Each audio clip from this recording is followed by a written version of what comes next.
Kingdom of Tondo, Historical. Bago pa man dumating ang mga Kastila sa Pilipinas, mayroon na ang mga unang pamayanan sa iba't ibang bahagi ng bansa. Ang Tondo ay isa sa pinakaunang pamayanan sa tabi ng Ilog Pasig na pinamumunuan ni Lacandula. Bago pa man ang pag-iral ng Maynila mismo, ang royalty ng Tondo ay nakakita na ng pangako sa lupain. Ito ay lumitaw noong ika-10 siglo AD at isa sa ilang lungsod sa estado na binubuo ng sinaunang pamayanang Tagalog na kilala bilang Bayan ng Maynila. Ang Tondo ay may estratehikong kinalalagyan sa tabi ng Ilog Pasig na ginagawa itong sentro ng kalakalang pandagat noong panahon ng pre-colonial.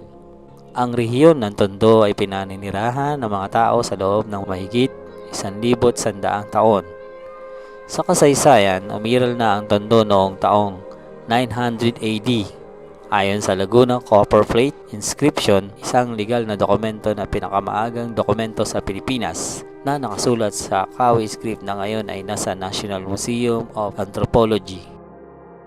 Ang Tondo na tinutukoy bilang Tundo, Tundun at Tundok ay isang pinatibay na kaharian ng Pilipinas na ang kabisera ay matatagpuan sa hilaga ng Ilog Pasig na dumadaloy sa loob ng Maynila sa pinakamalaking isla ng Luzon ng Archipelago.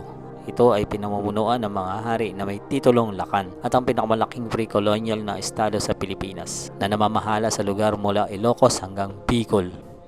Ang Lacandula o Lacandula ay ang pangalan ng hari ng Lakan. Ito ay hari o pinakamataas na pinuno ng pre-colonial na kaharian ng Pilipinas. Ng Tondo ng unang sakupin ng mga Kastila ang lupain ng delta ng Ilog Pasig noong 1570s. Dahil sa umunlad bilang kabisera at ang mga pamumuno nito bilang makapangyarihan na sinaunang kaharian na pinamumunuan ng hari sa ilalim ng titulong Lakan na kabilang sa mga kaste ng Mahardika. Ito rin ang mga feudal warriors na kilalang uri sa sinaunang lipunan ng Tagalog. Noong 1450 hanggang 1500, si Dayang Kalangitan ay isang maalamat na figura sa unang bahagi ng kasaysayan ng Pilipinas na sinasabing dayang ng pre-Hispanic Indianized, politiko ng Pasig.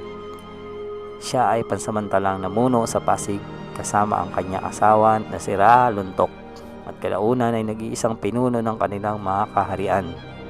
Isa siya sa napakaunting kilalang babaeng leader sa pre-colonial na kasaysayan ng Pilipinas.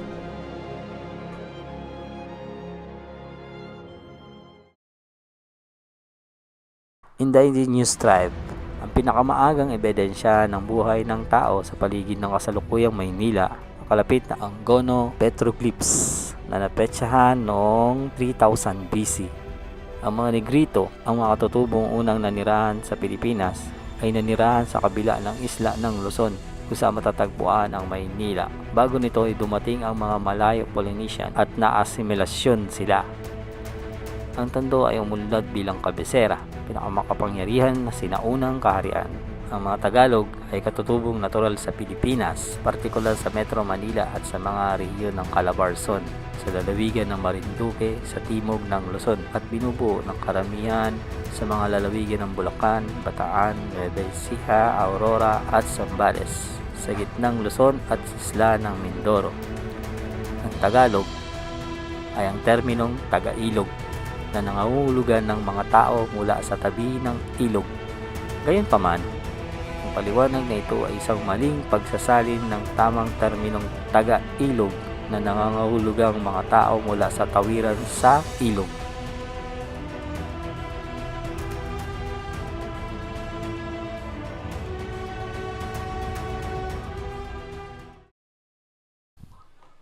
Kalakalan. Dahil sa napakagandang relasyon nito sa Japan, tinawag ng mga Hapon ang Tondo bilang Luzon o Luzon. Maging yung mga ngalakal na Hapones na si Luzon Soke Saimon ay nagpalipat-lipat ng kanyang surname mula Naya na patungong Luzon. Noong 900 AD, ipinakita ng mga Panginoong Ministro na si Jayadewa ang isang dokumento ng pagpapatawad sa naging utang kay Lady Angkatan at sa kanyang kapatid na si Buka, ang mga anak ni ng Waran. Ito ay nilarawan sa pinakamatandang dokumento ng Laguna Copperplate Inscription. Noong unang bahagi ng ika-16 na siglo, ang dalawang pinakamalaking politika ng Pasig River Delta, ang Maynila at Tondo, ay nagtatag ng ibinahaging monopolyo sa kalakalan ng mga halakal na dayuhan at sa iba pang bahagi ng kapuluan ng Pilipinas. Nagkaroon ito ng malawak na network sa kalapit na politika at malalayong imperyo na nagpapadali sa pagpapalitan ng mga kalakal tulad ng ginto, pampalasa at ceramics. Ang pampolitika ng Namayan ay may maraming industriya kabilang ang pagkakarpintero, pagmamason at pangingisda. Ang pampolitika ng Cainta ay mayroon ding katulad ng mga industriyang ganito.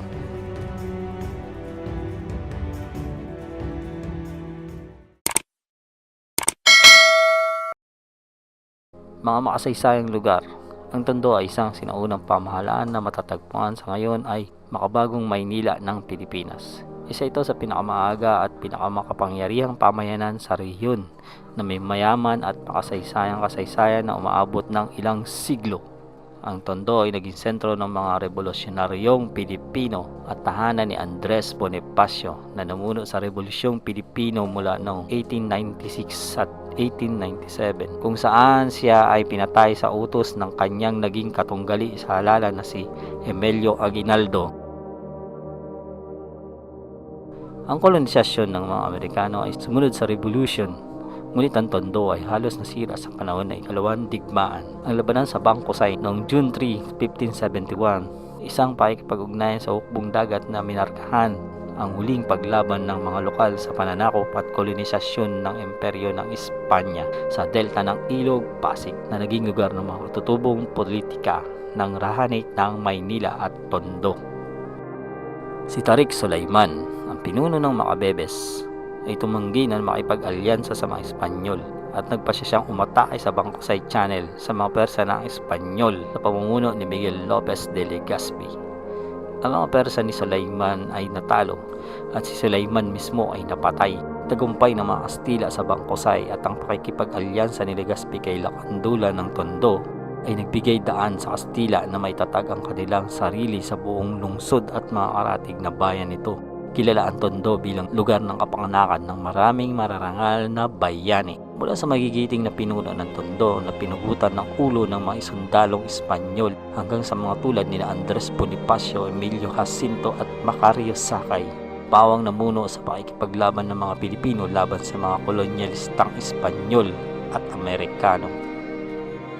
Sa ngayon, ang pagsipsip ng Tondo sa Imperyong Espanyol ay epektibo, nagwakas sa katayuan nito bilang isang malayang entidad sa politika. Viral na ito ngayon bilang isang distrito ng modernong lungsod ng Maynila. Noong 1901, sa ilalim ng kolonyal na rehimeng Amerikano, nagkaroon ng malaking reorganisasyon ng mga dibisyong pampolitika at ang lalawigan ng Tondo ay natunaw. Ang mga bayan nito ay binigay sa mga lalawigan ng Rizal at Bulacan. Ngayon, ang Tondo ay umiiral lamang bilang isang distrito sa lungsod ng Maynila. Ang Tondo ay pinakamalaking squatter ng kabisera sa bansa. Ito ay may mataas na saklaw ng kahirapan dahil sa kakulungan ng regular at disenteng trabaho habang ang mga serbisyong panlipunan tulad ng kalusugan at edukasyon ay hindi naaabot. Marami sa mga residente nang umaasa sa pag-alis at pagtatrabaho sa kalapit na daungan kung saan sila ay kumikita ng napakaliit na kita. Ang Tondo ay may populasyon na humigit kumulang 407,330 katao. Ito ay matatagpuan sa hilagang kanlurang bahagi ng Maynila. Kilala ang Tondo bilang isang nangunguna na pinakamahirap na lugar sa buong Pilipinas. Ang Tondo ay isang koleksyon ng mga pansamantalang unit ng pabahay na itinayo sa isang dump site at kilala bilang isa sa pinakamaruming Islam sa bansa. Ang amoy ng pagkabulok ng mga bulok na basura ay nakasabit sa hangin sa bawat kalye at ito ay isang matagal ng pagpapahirap. Nagtatakbuhan ng mga bata para tingnan ang mga bagong dumarating. Ang barangay na 105 kilala na rin bilang Hapilan or Hapilan, ang pinakamahirap na squatter sa Maynila, kung saan humigit kumulang 12,000 katao ang nakatira sa isang dump site na napapalibutan ng malaking tambak ng basura.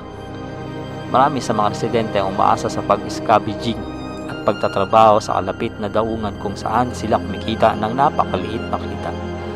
Dahil dito, napakaraming bata ang nabubuhay sa talamak na gutom at kahirapan. Maraming mga bata ang huminto sa pag-aaral at nakibahagi sa child labor at iba pang mga mapanganib na trabaho upang mabuhay.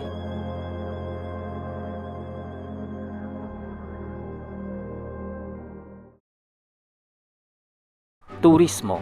Ang Tondo ay tahanan ng neoclassical na Santo Niño de Tondo Parish, ang isa sa pinakabinibisitang simbahan sa bansa. Ang naka-enshrine na imahe ng sanggol ni Jesus na orihinal na mula sa Mexico at ibinigay sa simbahan noong 1572 ay nakakaakit ng mga deboto. Mga family run na kainan, naghahain ng traditional na comfort food ang mga kaling nakapalibot sa simbahan, habang ang mga naghahanap ng bargain ay dumaragsa sa tindahan sa Tutuban Center Mall Complex. Tatagpuan ng Tondo sa Maynila, mayroon itong maraming sikat na attraction, kabilang ang Divisoria Public Market, St. Juan Temple, Iglesia ni Cristo na lokal ng Tondo. Ginawa itong magandang pagpipilian para sa mga manlalakbay.